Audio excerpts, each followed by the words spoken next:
চুলের মাথা থেকে শুরু করে পায়ের নখ পর্যন্ত পুরাটাই সতর। আল মারাতু আওরাতুন ফাইদা খারাজাত ইসরাশরাফাহা শাইতান, ফাইদা খারাজাত যখন সে বের হয় কোনো কাজে, ইসরাশরাফাহা শাইতান, শয়তান তাদেরকে বিভিন্ন ভাবে বিভিন্ন সৌন্দর্যে বিভিন্ন আঙ্গিকে তাদেরকে ফুটিয়ে তোলে অন্যের সামনে। আল্লাহ রাসূল বলেন যে তারা পুরাটাই পর্দা। শুধু তার গা ঢাকলে হবে না, শুধু চেহারা ঢাকলে হবে না, হাত ঢাকলে হবে না, পুরাটা তাকে ঢাকতে হবে।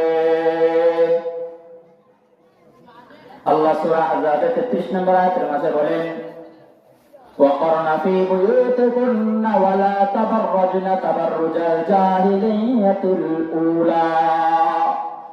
وقرن في بيوتكن, তোমরা তোমাদের ঘরে থাকো, ঘরে থাকো। ওয়ালা তাবাররাজনা তাবাররুজাল জাহিলিয়াতিল উলা, তোমরা জাহিলিয়াত যুগে যে সকল মেয়েরা বের হতো তাদের মতো বের হয়ো না। তাফসীর ইবনে কাসির মধ্যে লেখেন, ইবনে কাসির রাহমাতুল্লাহ আলাইহি যে তিনি লিখলেন যে তারা কিভাবে বের হতো, তাই তাখরুজু বাইনা ইয়াদার রাজুল, তারা পুরুষের আগে বের হতো। এখনকার সেটা আছে কিনা? বাজারে যায় স্বামী পিছনে, স্ত্রীর সামনে। ব্যাগের সমস্ত বাজারে যত ব্যাগ আছে সব স্বামীর হাতে, স্ত্রীর সামনে আগে দোকানে ঢোকে, সে সব পছন্দ করে। এটা জাহিলি যুগের নিয়ম, এই জন্য চলা যাবে না। আল্লাহ বলেন ওয়ালা তাবাররুজনা তাবাররুজাল জাহিলিয়াতিল উলা, জাহিলি যুগের মেয়েদের মতো তোমরা বের হবে না। তাফসীরে তাবারীর মধ্যে লেখেন যে তারা কিভাবে এটার আরেক ব্যাখ্যা করেছেন যে তারা যে পোশাক অঙ্গ ভঙ্গ করে বিভিন্ন ভাবে এগিয়ে বেরিয়ে তারা কোমর তুলিয়ে তারা হাঁটত, জাহিলি যুগের মেয়েরা। এভাবে চলা যাবে না, এভাবে বের হওয়া যাবে না। আল্লাহ বলেন অকর্ণা ফি বুয়ুতিকুন্না, তোমরা তোমাদের ঘরে থাকো।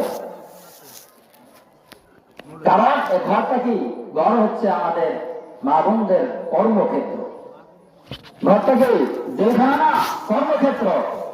আপনি আমি যারা চাকরি করি বিভিন্ন অফিস আদালতে 8 ঘন্টা 16 ঘন্টা 12 ঘন্টা এক জায়গায় এক রুমেই থাকতে হয়, সেটা কি জেলখানা? জেলখানা না, সেটা কর্মক্ষেত্র। আপনি সেখানে কর্মক্ষেত্র বলে সেখানে 24 ঘন্টা থাকলে মনে হয় না এটা জেলখানা। ঠিক আপনি আমি আমাদের মা বোনদের বলবো যে আপনাদের ঘর হচ্ছে আপনাদের কর্মক্ষেত্র। কেন কর্মক্ষেত্র? সহজে একটা উদাহরণ দিলে বুঝতে পারবেন। যখন কোনো মেয়ে বা কোনো বউ যখন সে গর্ভবতী হয়, সরকার থেকে তাকে কিন্তু